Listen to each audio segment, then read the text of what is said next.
We feel that there's a significant change, an important shift happening in all of sales, and that sales is just going to change. You know, I was like a lot of you, in that I was running a sales team, about 125 people in my last company, implemented CRM, and I said, great, like I bought CRM under the premise that if I can just measure what's happening inside the sales organization, ultimately I can motivate what really matters. And I literally remember the day I went live and I said, well, okay, now what?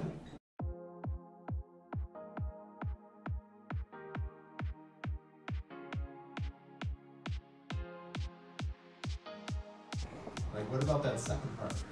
Like, how do I keep people on track and focused? And how do I know, like, what's going sideways? And are we having enough meetings? And are we doing what's necessary? I'm looking for an early warning system and all this kind of stuff, and I didn't have it. There's this, like, missing link between the investment you make in your people and your CRM system and all the technology around it and really driving true sales performance.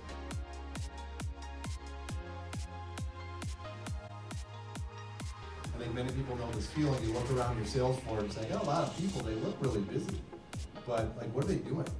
And are we really focused on what really truly matters? Your salespeople, I mean, they spend the majority of their day, they're not closing deals all day long. In the highest velocity environment, they're not closing deals left and right. 99% of their time is on the behaviors that you're hoping are going to lead to sales. The old world sales leaders I like to talk about, it's all about steak dinners, Rolodexes, frequent flyer miles, relationships.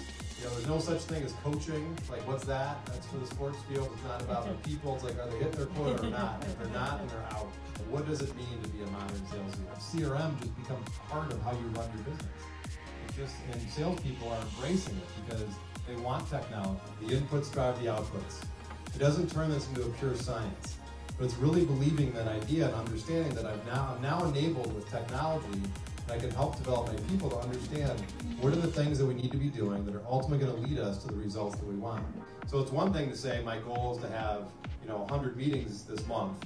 It's another to say, well, to stop and do the mental math, say, well, today's the 3rd, so what does that mean? How many should I have right now? What about the weekend? What are the primary KPIs that you need to manage your team around? And these are all like the leading indicators. What are the leading indicators of the results that you want to see? And so you might say, I got to sell $100,000 in business and kind of go backwards. And what are the controllable behaviors that your salespeople make decisions on day in and day out about how they're going to be spending their time? And let's kind of focus in on that, because that salesperson is making decisions right now, back at the office, on what should I do next. When you're chasing your number all day long, it's easy to get distracted.